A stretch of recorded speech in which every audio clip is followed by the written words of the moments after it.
अस्सलाम वालेकुम। मैंने कुछ देर पहले जुनैद अकरम साहब की एक प्रेस कॉन्फ्रेंस देखी जिसमें वो पंजाब गवर्नमेंट की 100 दिन की कारकर्दगी पर रोशनी डाल रहे हैं। प्रेस कॉन्फ्रेंस का वैसे मैं लफ्ज़ इसलिए इस्तेमाल कर रहा हूँ क्योंकि हमने देखा है 9 मई 2023 के बाद से पाकिस्तान में प्रेस कॉन्फ्रेंस काफ़ी ज़्यादा फेमस है। पहले वो वैसे प्रेस क्लब से हुआ करती थी, मजबूरी के तौर पर हो या लोग शौकिया करते हों, लेकिन फिर देखा कि उसकी थोड़ी अपग्रेडेशन हुई तो वो न्यूज़ चैनल के स्टूडियो से होना स्टार्ट हो गई। उसके बाद मज़ीद अपग्रेडेशन आई तो वही प्रेस कॉन्फ्रेंस लोगों के घरों से भी होना स्टार्ट हुई। और इस साल ये प्रेस कॉन्फ्रेंस एक जदीद नए तरीके की है।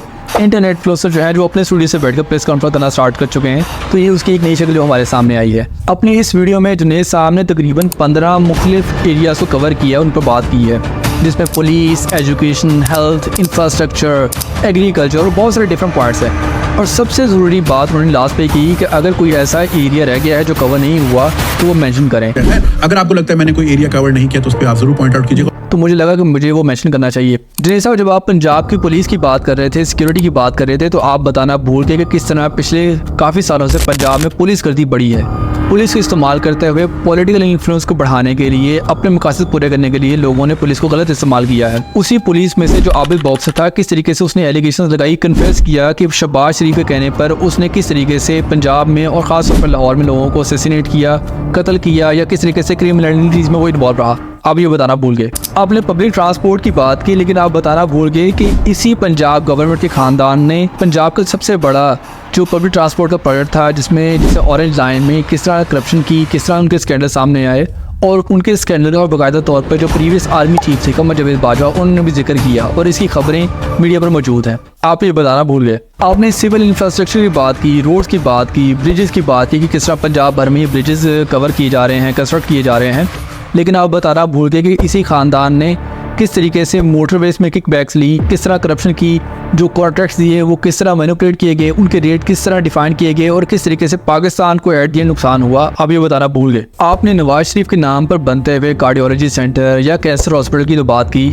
लेकिन आप बताना भूल गए कि ये वही नवाज शरीफ है जिसने 90s के दौर में IPPs के साथ मुआहदे किए, गलत मुआहदे किए। उसे मैं कम अकली कहूँ, उसे मैं जहालत कहूँ, लेकिन उस दौरे किए हुए मुआहदे आज भी पाकिस्तान पर बिजली के बिलों की शक्ल में अजाब बनकर नाजल हो रहे हैं। गरीब मजदूर है और अब पाकिस्तान की आवाम, जनरल आवाम उतनी बिजली इस्तेमाल भी नहीं करती, लेकिन उससे 2 गुना 3 गुना बिजली के बिल अदा करते हैं, सिर्फ इस वजह से कि 30 साल 35 साल पहले जो मुआहदे किए गए थे वो गलत किए गए थे, बगैर सोचे समझे किए गए। आप ये बताना भूल गए कि ये वही नवाज शरीफ है जब 2016 में इनके ऊपर, उनके ख़ानदान के ऊपर जब इंक्वायरी चल रही थी कि आपके असासे इतने ज़्यादा हैं और आपकी आमदनी क्या क्या थी और आपने इतनी प्रॉपर्टीज़ कैसे बनाई पाकिस्तान में, पाकिस्तान के बाहर इतनी कंपनीज कैसे बनी, आपके बच्चों ने कैसी बनाई। तो इसी नवाज शरीफ साहब ने एक बड़ी महफिल में कहा था जी कि अगर मेरे असासे, ये मेरी जायदादें मेरी आमदनी के साथ नहीं मिल रही तो इस पर जज को क्या मसला है।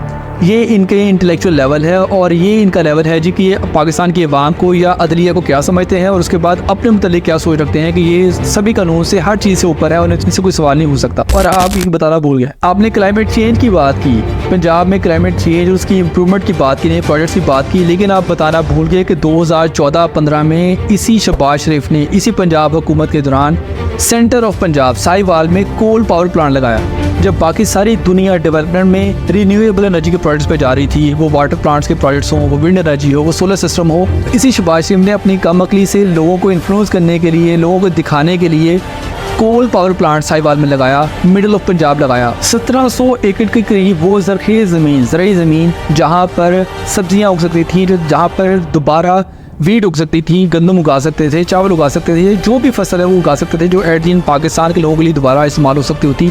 उस ज़रख़ेज़ ज़मीन पर ये प्रोजेक्ट लगाया गया और वो भी कोल प्रोजेक्ट, जिस पे कोयला बर्न होगा, उसकी वजह से केमिकल्स, उसकी वजह से वाटर पोल्यूशन, जो कुछ भी होगा वो उसी पंजाब के ज़रिए पूरे मुल्क में फैलेगा। इसका आपने जिक्र नहीं किया। और फिर कोयला भी वो जो पूरी दुनिया से इंपोर्ट किया जाएगा, पूरे मुल्कों से इंपोर्ट किया जाएगा, वो कहाँ कराची पर पहले आता है और फिर आधे से ज़्यादा पाकिस्तान ट्रैवल करके वो साहिवाल में आता है। उसकी वजह से उसकी ट्रांसपोर्टेशन पे जो इफेक्ट्स आते हैं वो क्लाइमेट चेंज पे असरअंदाज नहीं हो रहे। ये आप बताना भूल गए या आप मेंशन करना भूल गए, लेकिन उसकी वजह से क्लाइमेट के ऊपर कितना बुरा असर पड़ रहा है। खैर ये तो एक ऐसा काम है, एक ऐसा प्रोजेक्ट था जिसके ऊपर मजीद 1 घंटा और बात हो सकती है, किसी और वीडियो में इंशाल्लाह बात होगी। अच्छा, अब तक की मेरी वीडियो से आपको शायद महसूस हुआ हो कि मैंने सिर्फ शहबाज शरीफ को और नवाज शरीफ को रेफ़र किया है, पुरानी हुकूमतों को रेफ़र किया है कि जो उनके दौरे हुकूमत में नाअहलियाँ थी, गलत काम थी या कोई स्कैंडल थे, सिर्फ उनको मैं जिक्र कर रहा हूँ, करंट बात नहीं कर रहा। तो आपको ये पता होगा कि डेफिनेटली शहबाज शरीफ और नवाज शरीफ को ये मरीम नवाज से ज़्यादा नहीं है, ये उसी घराने का सारा मामला है, उसी घराने की सोच का मामला है असल में। तो आज के दौर में मरीम नवाज की हुकूमत की बात कर लेते हैं, पंजाब गवर्नमेंट की बात कर लेते हैं। आपने हेल्थ सिस्टम की बात की, आपने बताया जी कि किस तरह पंजाब गवर्नमेंट जर्नलिस्ट को या मीडिया के लोगों को हेल्थ कार्ड डिस्ट्रीब्यूट करेगी ताकि उनकी सेहत का ख्याल किया जा सके। पंजाब की आबादी तकरीबन 13 करोड़ से ज़्यादा है। उस 13 करोड़ की आबादी में अगर आप कुछ हज़ार लोगों को हेल्थ कार्ड दे रहे हैं तो क्या सिर्फ उनकी सेहत का ख्याल रखा जाएगा? बाकी करोड़ों लोग कहाँ जाएंगी? उनकी सेहत का ख्याल कौन रखेगा? और यहाँ पर मेरा एक सवाल ये है कि क्या ये ऐसा तो नहीं कि एक तरीका हो मीडिया के लोगों को कंट्रोल करने के लिए, जर्नलिस्ट को कंट्रोल करने के लिए, ताकि वो हमारे खिलाफ या पंजाब गवर्नमेंट के खिलाफ कोई बात ना कर सकें? क्या सवाल आपके ज़हन में नहीं आता? आपने वीमेन प्रोटेक्शन, चाइल्ड प्रोटेक्शन या चाइल्ड राइट्स या वीमेन राइट्स की बात की अपनी वीडियो के दौरान, और आप ये बताना भूल गए कि आज के दौर में आज भी पाकिस्तान में कितनी ऐसी औरतें, ख़वातीन हैं जो जेलों में हैं और जिन पे कोई केस नहीं है, झूठे केस हैं। कितनी ऐसी ख़वातीन हैं जो अबडक्ट कर ली जाती हैं, अगवा कर ली जाती हैं, उनको एक केस से बेल मिलती है और पंजाबी की हुकूमत में पंजाबी की पुलिस, किसी दूसरे शहर की पुलिस अदालत के बाहर खड़ी होती है उन्हीं ख़वातीन को दोबारा अरेस्ट करने के लिए और अपने शहर में ट्रांसफ़र करने के लिए। और उन ख़वातीन में सबसे सरफ़हरिस्त डॉक्टर यास्मीन राशिद हैं जो हेल्थ मिनिस्टर थी पंजाब की, इसी पंजाब की, जिन्होंने हेल्थ कार्ड डिस्ट्रीब्यूट किया था। कोशिश की थी कि वो हेल्थ कार्ड पूरे अवाम के लिए, पूरे पंजाब के लिए हो, 13 करोड़ लोगों के लिए हो, सिर्फ चंद हज़ार जर्नलिस्ट के लिए नहीं हो। और उनको किस तरीके से इस 70 साल की एज में, बल्कि 70 साल से ज़्यादा एज है उनकी, इस एज में उनको जेल में रखा हुआ है और अबडक्ट किया हुआ है। क्या ये ख़वातीन के राइट्स की वायलेशन नहीं है? आप इनका जिक्र करना भूल गए।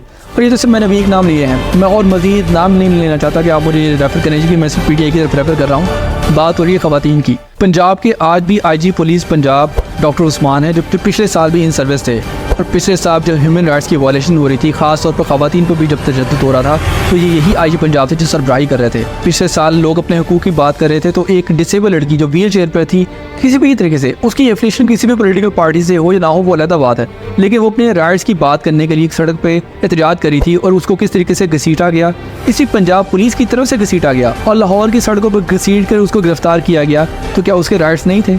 अगर उसके राइट्स थे तो ये बताया जाए कि मरीम नवाज़ जब से बीइंग खातून है ना, जब से वो CM बनी हैं, उन्होंने क्या इंस्पेक्शन लिया उन पुलिस वालों के ऊपर और उस IG के ऊपर जी कि तुम्हारी सरबराही में तुम्हारी पुलिस ने लोगों पे ये तशद्दुद किया, तो उनके राइट्स की वायलेशन की क्या नतीजा उसका निकला? इंक्वायरी कहाँ तक पहुँची? उन्होंने इंक्वायरी खाक करनी है। वो तो IG पंजाब आज भी उसी तरीके से पंजाब की पुलिस को लीड कर रहा है, बल्कि वो उसी तरीके से अवाम के ऊपर जुल्म कर रहे हैं या गलत झूठे केस बना रहे हैं और लोगों पर तशद्दुद कर रहे हैं। ये बात आप बताना भूल गए। आपने एग्रीकल्चर की बात की, किस तरीके से मरीम नवाज़ की पंजाब हुकूमत लोगों के लिए, किसानों के लिए काम कर रही है, एग्रीकल्चर के लिए काम कर रही है, लेकिन आप बताना भूल गए कि अभी तकरीबन महीना पहले इसी पंजाब में गंदम का स्कैंडल सामने आया, गंदम का क्राइसिस सामने आया हुआ था।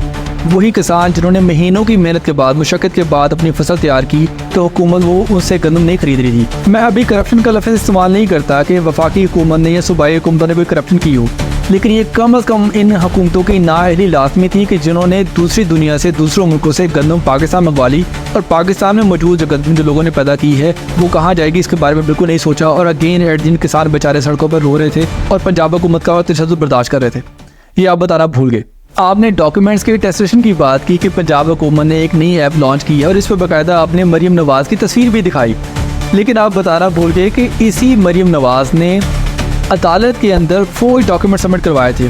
आपको उम्मीद है याद होगा वो कैलेबरी फॉन्ड वाला केस, जो भी डॉक्यूमेंट आपने कोर्ट में सबमिट करवाना है उसकी हैसियत लीगल होगी, और किस तरीके से कैलेबरी फॉन्ड को इस्तेमाल करते हुए इसी मरीम नवाज़ ने या इसी ख़ानदान ने वो डॉक्यूमेंट्स फौज करके अदालत में सबमिट करवाए थे और झूठ बोले थे।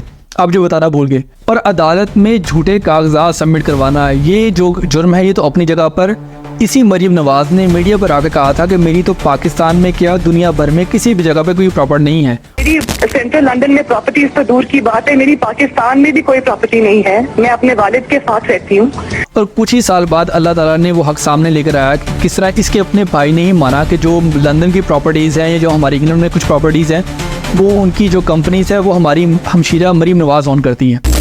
मैं इस बात को तस्लीम करता हूँ कि अल्हम्दुलिल्लाह पाक लेन के ऊपर जो अपार्टमेंट्स हैं वो अल्हम्दुलिल्लाह हमारे हैं। मैं इस बात को तस्लीम करता हूँ कि उनको ऑफशोर कंपनीज नेस्कॉल लिमिटेड और नीलसन लिमिटेड जो है उनको ओन करती हैं, और मैं आपको ये भी अर्ज करता हूँ कि उनका बेनिफिशियल ओनर जो है वो ये खादिम है और वो एक ट्रस्ट के तहत हैं, और उनको होल्ड कर रही है इस वक्त मरियम नवाज शरीफ मेरी हमशीरा जो है।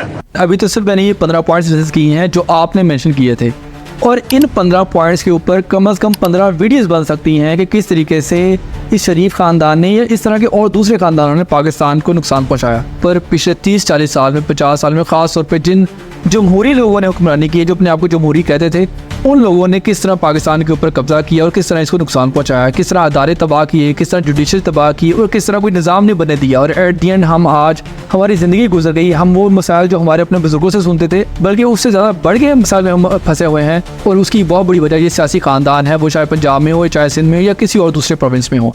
तो एट पाकिस्तान की बात है, किसी के खिलाफ कोई ज़ाती बात नहीं। अब आप हैरान हो रहे होंगे या आपके ज़हन में सवाल आएगा कि जी मैं ये सारी बातें आप ही से क्यों कर रहा हूँ, यानी कि सिर्फ आपने नहीं और भी कुछ लोगों ने पंजाब गवर्नमेंट के ऊपर वीडियोस बनाई है, उनके प्रमोशन के लिए काम किया है, तो मैं सिर्फ आप ही की बात क्यों कर रहा हूँ?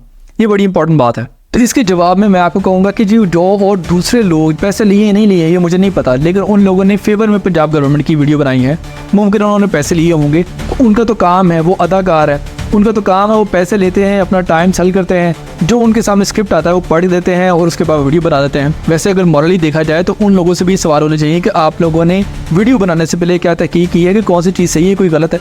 लेकिन मैं किसी दूसरे के मतलब बात नहीं करता, मैं बात करता हूँ नेसा वाब के मतलब। पाकिस्तान की अवाम ने, ख़ास तौर पर यंगस्टर्स ने आपको बहुत ज़्यादा अहमियत दी। आप इन्फ्लुएंसर के तौर पे जाने जाते थे, अभी भी जाने जाते हैं, तो कम से कम लोग आपसे एक्सपेक्ट नहीं करते थे कि आप ये काम करें। वैसे मेरे ज़हन में यहाँ पर एक सवाल आता है कि ऐसी कौन सी मजबूरी हुई होगी या ऐसी कौन सी रीज़न हुई होगी जिसकी वजह से आपने ये वीडियो बनाई। मेरे ज़हन में 3 चीज़ें आती हैं। सबसे पहले ये कि शायद आपको ये अवेयरनेस ना थी, इतनी चीज़ों का आपको पता ना था, जो कि बिल्कुल पॉसिबल नहीं है। ऐसा हो ही नहीं सकता कि जितनी चीज़ें मैंने आपको बताई हैं वो आपको पहले से ना पता हो। आप ऑलरेडी मीडिया में हैं, आप खबरों पर नज़र रखते हैं, आप बहुत सारी पॉडकास्ट करते हैं, बहुत सारे लोगों से मिलते हैं, तो ऐसा कैसे हो सकता है कि इन चीज़ों का आपको ना पता हो? तो फिर दूसरा पॉइंट आता है कि मुमकिन है आपको किसी ने थ्रेट किया हो, किसी ने प्रेशराइज़ किया हो ये वीडियो लाजमी बनवाने के लिए, आपके कोई किसी किस्म का प्रेशर हो। अगर ऐसा कोई प्रेशर था या नहीं था, ये तो आप बेहतर जानते हैं और आप ही बताएंगे कि क्या ये सच है कि नहीं है। तीसरी पॉसिबिलिटी है कि आपके ज़हन में आया हो कि पाकिस्तान ऐसा है, ऐसा ही रहना है, या कि यहाँ पे हुकूमतें आती जाती हैं, किसी ने आपको पैसे की ऑफ़र की और बताया जी कि ये हमारा स्क्रिप्ट है, इसे आप स्टडी करें, इसे आप रीड कर दें। पर एज चूँकि आपके पास फ़ैन फॉलोइंग है, लोग आपको देखते हैं, तो हमारा जो भी मोटिव है, जो हमारी सोच है, वो अपने अल्फाज में बयान कर दें, तो हम आपको पैसे देते हैं। तो दूसरा और तीसरा पॉइंट है, इसकी कितनी पॉसिबिलिटी है कितनी नहीं, ये तो आप बेहतर बताएंगे। लेकिन जो मेरा ज़हन है, मुझे भी लगता है कि एक वक्त ऐसा आएगा आप इस बात पे रिग्रेट करेंगे। आप बताएंगे जी कि किसी तरीके से आपको मैनिपुलेट किया गया, या आपको उनसे ऐसी मजबूरी थी, या मुमकिन आपने पैसों के लिए ये काम किया, लेकिन आपने ये काम किया एट दी एंड पैसों के लिए किया हो या किसी भी और वजह से किया हो, काम ये ठीक नहीं है, क्योंकि आपने एक तरीके से इस पंजाब गवर्नमेंट को अपने कमेंट्स के ज़रिए लेजिटिमाइज़ किया है। वो लेजिटिमाइज़ किया है जो कि किसी भी तरीके से नहीं बनता। जो हुकूमत अवाम के लोगों के वोट से आई ही ना हो, ज़बरदस्ती उन पर मुसल्लत की गई हो, वो ज़बरदस्ती बंदूक के ज़रिए की है, जैसे भी की, वो मुसल्लत की हुई हुकूमत कैसे अवाम के लिए काम कर सकती है और किस तरीके से ठीक से काम कर सकती है। और ख़ास तौर पर जब उनकी प्रीवियस हिस्ट्री हो, आपको पता होगा कि पिछले 40 साल से तकरीबन 25 साल इस ख़ानदान ने डायरेक्ट पंजाब के ऊपर हुकूमत की है, और इतने ज़्यादा स्कैंडल इनके ऊपर, इतनी ज़्यादा क्रिमिनलिटी के इनके चार्जेस, इतने ज़्यादा करप्शन के चार्जेस इनके ऊपर, और उसके बावजूद अगर आप इनकी फेवर में बात करें और इससे कोई होप्स रखें, आई एम रियली सॉरी, ये बड़ा अनफॉर्चुनेट है। अब एन मुमकिन है कि किसी स्टेज पे जाकर आपको महसूस हो या तो आप ये वीडियो डिलीट कर दें, या आप इसके काउंटर में एक और नई वीडियो बनाएं जो डिफरेंट इश्यूज़ हैं उनके ऊपर बात करना स्टार्ट करें, या और डिफरेंट प्रोविंसेस हैं उनके ऊपर बात करना स्टार्ट करें और कंपनसेट करने की कोशिश करें जी कि मैं तो एक्चुअली ये सीरीज़ बनाना चाह रहा था, लेकिन जिस तरीके से आपने यूथ को डिसअपॉइंट किया है ख़ास तौर पर और डैमेज किया आपने अपनी इमेज को, ये बहुत ज़्यादा मुश्किल होगा रिकवर करने के लिए। मैं ये क्लेम नहीं करता, मुझे नहीं पता कि आपके सब्सक्राइबर्स बढ़ेंगे या कम होंगे, मुमकिन है ऐसे रहें, मुमकिन है और बढ़ें, लेकिन आप आने वाले वक्त में महसूस करेंगे कि ये वीडियो बनाकर आपने को पंजाब के लिए या पाकिस्तान के लिए कोई बहुत बड़ा काम नहीं किया, कोई बहुत बड़ा मार्गा नहीं मारा। और एट दी एंड मैं आपको ये कहना चाहूँगा कि जुनैद अकरम खली वली, पाकिस्तान जिंदाबाद।